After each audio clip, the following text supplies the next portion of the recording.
అది ఒక అందమైన పల్లెటూరు. ఆ ఊర్లో రఘు, దేవి అనే దంపతులు నివసిస్తూ ఉంటారు. రఘు చాలా మంచివాడు.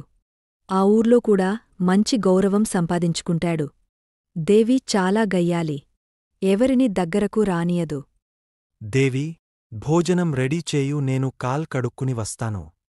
సరే అండి, నేను అని సిద్ధపరుస్తాను భోజనానికి. మీరు కాళ్ళు, చేతులు, ముఖం కడుక్కుని రండి. అని అంటుంది.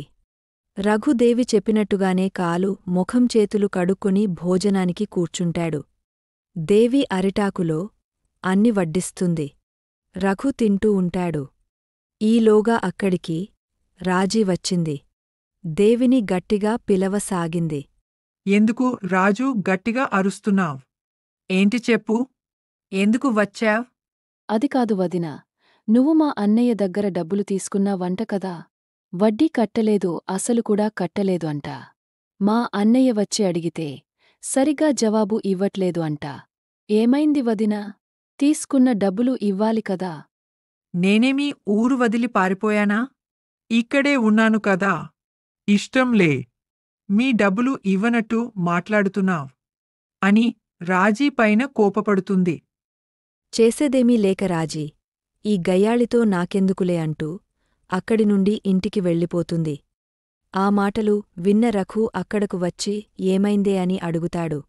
అదేంటే, నేను ఎప్పుడో వారికి డబ్బు ఇచ్చేయమని ఇచ్చాను కదా. ఏం చేసావ్ ఆ డబ్బుల్ని? నేను ఆ డబ్బుని చేద్దామని అనుకున్నాను అండి. కాని ఈలోగా మా అన్నయ్య నుంచి నాకు ఫోన్ వచ్చింది. నా మేనకోడలికి ఆరోగ్యం బాలేదంట.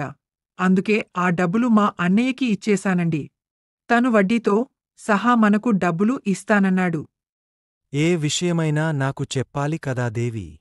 నువ్వు నాకు చెప్పలేదు కాబట్టి నేను డబ్బులు ఇచ్చేశావేమో అనుకున్నాను.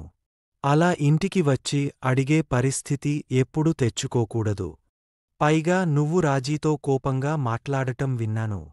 వారి దగ్గర డబ్బులు తీసుకొని మనం ఆ విధంగా ఇచ్చేటప్పుడు మాట్లాడకూడదు. ఏంటో నువ్వు? అని చెప్పి బయటికి వెళ్ళిపోతాడు. ఇలా కొద్ది రోజులు గడుస్తుంటాయి. రఘుకి తన తమ్ముడైన వివేక్ ఫోన్ చేస్తాడు. హలో వివేక్, ఎలా ఉన్నావ్? బాగున్నావా? ఏంటి విశేషాలు? అవునా, వస్తున్నావా? చాలా సంతోషం.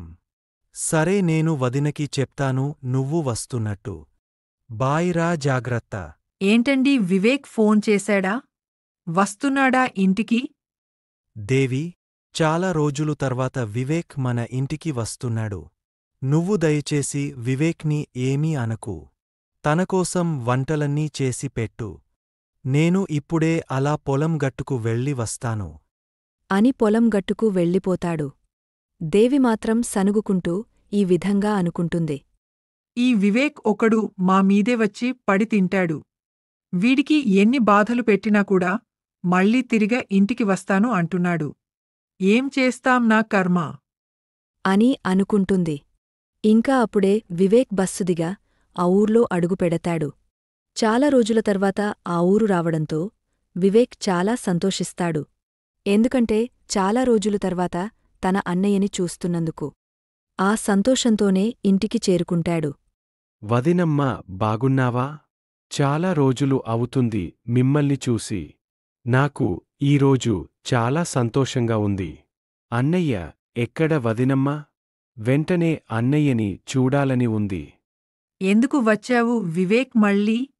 నేను నిన్ను అన్ని బాధలు పెట్టాను కదా.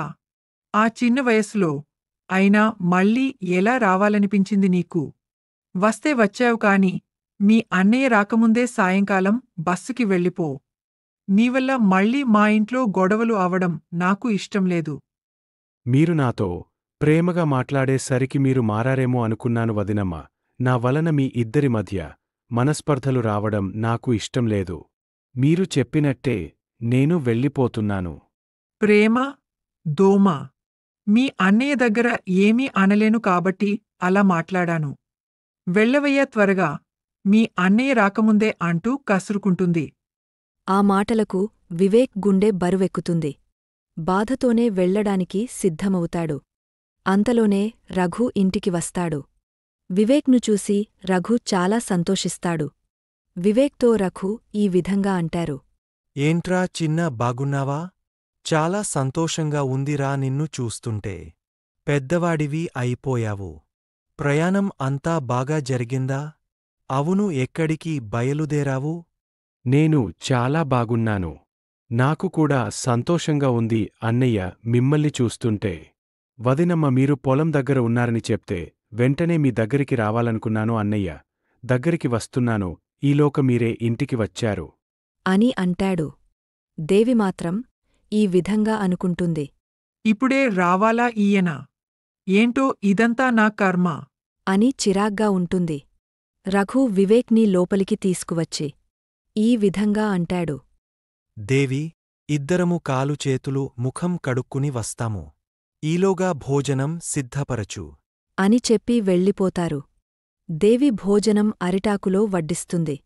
రఘు మరియు ఫేక్ ఇద్దరు భోజనాన్ని ఆరగస్తూ తింటారు. వివేకి లోపల కొంచెం భయం ఉన్నప్పటికీ భయాన్ని బయటకు వ్యక్తం చేయడం. దేవి మాత్రం వివేక్ని చూపులతో ఇంకా భయపెట్టడానికి ప్రయత్నిస్తుంది. ఇలా భోజనం పూర్తి చేస్తారు. భోజనం అయ్యాక రఘు వివేక్ ఈ విధంగా అంటారు. చిన్న, డబ్బులు అడిగావు కదా, నేను ఏర్పాటు చేశాను. ఇంకా నీకు ఏమైనా అవసరమైతే నాకు చెప్పు. నేను ఏర్పాటు చేస్తాను. అంతేగాని నీలో నువ్వే బాధపడకు. నేనున్నాను కదరా నీకు. అమ్మ చనిపోయాక నిన్ను నా చేతిలో పెట్టింది. కాని నిన్ను నేను సరిగ్గా చూసుకోలేకపోయాను. నాకు ఎప్పుడూ దూరంగానే ఉంటూ చదువుకున్నావు. నీకు ఒక మంచి ఉద్యోగం వస్తే నాకు చాలు. నేను ఆ విషయం చెప్పడానికి ఇంటికి వచ్చాను అన్నయ్య. ఉద్యోగం వచ్చింది రైల్వే డిపార్ట్మెంట్లో. కాని అని నేను ఉంటున్న దానికి చాలా దూరం. అక్కడికి వెళ్ళడానికి మరియు నా ఖర్చులకు కోసమే అడిగాను డబ్బులు. జీతం వచ్చాక మళ్ళీ ఇచ్చేస్తానన్నయ్య. చాలా సంతోషంగా ఉందిరా. కాని ఏమన్నావు? జీతం వచ్చాక డబ్బులు ఇచ్చేస్తావా? ఏంట్రా ఇలా మాట్లాడుతున్నావ్? నువ్వు నా సొంత తమ్ముడివి. అలా కాదు అన్నయ్య, నువ్వు నాకు నిజంగా చాలా చేశావు. నువ్వే లేకపోతే నాకు ఈ ఉద్యోగం రాదు. నేను చదువుకోలేను కూడా. అమ్మ లేకపోయినా నువ్వు నన్ను ఆ లోటు తెలియకుండా పెంచావు. ఈ జన్మలో నీ రుణం ఏమిచ్చినా తీర్చుకోలేను అన్నయ్య. నేను ఎప్పుడు డబ్బులు అడిగినా కాదనలేదు. నువ్వు ఎంతో కష్టపడి నన్ను మంచిగా చూసుకున్నావా అన్నయ్య? ఈ ప్రపంచంలో నీ తర్వాతే ఎవరైనా. ఈ విధంగా ఒకరిపై ఒకరు ప్రేమను వ్యక్తం చేసుకుంటూ ఉంటారు. ఆ మాటలు విన్న దేవికి మాత్రం చిరాకు పుడుతుంది. వివేక్ ఇంకా వారిద్దరికీ వీడ్కోలు చెప్పి పట్నానికి బయలుదేరుతాడు. వివేక్ వెళ్లిన మరుసటి రోజున దేవి రఘుతో ఈ విధంగా అంటుంది. ఏంటండి ఇది? డబ్బులు ఇచ్చేసరికి కోప్పడి వెళ్ళిపోయారు. మీరు చేస్తుంది ఏంటి? తమ్ముడికి ఎన్నిసార్లు డబ్బులు ఇచ్చినట్టు నిన్న చెప్పాడు. ఇదంతా నాకు తెలియకుండానే చేస్తున్నారా? దేవి మాటలకు ప్రభువుకు చాలా కోపం వస్తుంది. కోపంతోనే ఈ విధంగా అంటాడు. నువ్వు ఇంకా మారవా దేవి? చిన్నప్పుడు నువ్వు వివేక్ని ఎంత బాధ పెట్టావో నాకు తెలియదు అనుకుంటున్నావా? వివేక్ నాకు నీకోసం ఎప్పుడు చెడుగా చెప్పలేదు. కాని నీ ప్రవర్తన కోసం అందరూ చెప్తూ ఉండేవారు. వివేక్ని బాగా చూసుకుంటావని నిన్ను పెళ్లి చేసుకున్నాను. పెళ్లికి ముందు ఆ విషయం కూడా నీతో చెప్పాను. నువ్వు దానికి ఒప్పుకున్నావు. కాని పెళ్లైన తర్వాత నీ ప్రవర్తన అలా లేదు. వివేక్ నీ మాటలతో చాలా గాయపరిచే దానివి. అయినా నా తమ్ముడు ఎప్పుడు నీకోసం చెడ్డగా చెప్పలేదు. నీకు గుర్తు ఉందా దేవి? నీకు ఒకరోజు ఆరోగ్యం బాగోలేక మంచం పైన ఉంటే ఆ చిన్న వయస్సులోనే నిన్ను ఎంత బాగా చూసుకున్నాడు. నేను సమయానికి ఆ ఊర్లో లేకపోయినా డాక్టర్ని పిలిపించి నీకు వైద్యాన్ని అందించాడు. అప్పుడే కాని తన లేకపోతే నీకు సరైన టైంలో వైద్యం అందేది కాదు. ఈరోజు నిన్ను ఇలా చూసి ఉండే వాడిని కూడా కాదు. నువ్వు ఎన్ని మాటలు అన్నా కూడా మౌనంగా తలదించుకున్నాడు కాని ఏ రోజూ ఏమీ అనలేదు. నేను ఉన్నా కూడా ఒంటరిగానే అనాథలాగా బ్రతికాడు. నేను కూడా తనని ఇంటికి కావాలని పిలవలేదు. ఎందుకంటే దూరంగా ఉన్నా కూడా తను అక్కడే బాగుంటాడని. దేవుడు పిల్లల్ని ఇవ్వలేదు, కాని ఏ రోజైనా నువ్వు దానికోసం ఆలోచించావా? నీ ముందు వివేక్ పెరిగాడు కాని ఏ రోజైనా నువ్వు తనకు తల్లి ప్రేమ చూపించావా? అసలు ఏమి సాధిస్తావు దేవి? వచ్చిన ప్రతి ఒక్కరితో గొడవ పెట్టుకుంటావు. మనల్ని చూస్తే 10 మంది గౌరవించే స్థితిలో ఉండాలి, అంతేకాని గయ్యాలి అని అనిపించుకోకూడదు. అందరినీ ఒకసారి ప్రేమతో పలకరించు, నీకే అర్థమవుతుంది. 10 మందిని సంపాదించుకోవడం చాలా కష్టం. అది డబ్బు ఉంటేనే, పలుకుబడి ఉంటేనే రాదు. మన మంచితనంతో మనుషులను గెలుచుకోవాలి. మనం చనిపోయాక కూడా ఆత్మ ప్రశాంతంగా ఉంటుంది. ఆ మాటలు దేవిలో చలనం కలిగస్తాయి. దేవిలో కనిపిస్తుంది. వెంటనే రఘు మాటలకు స్పందించి ఈ విధంగా అంటుంది. నన్ను క్షమించండి. నేను ఇన్ని రోజులు చాలా పెద్ద తప్పు చేశాను.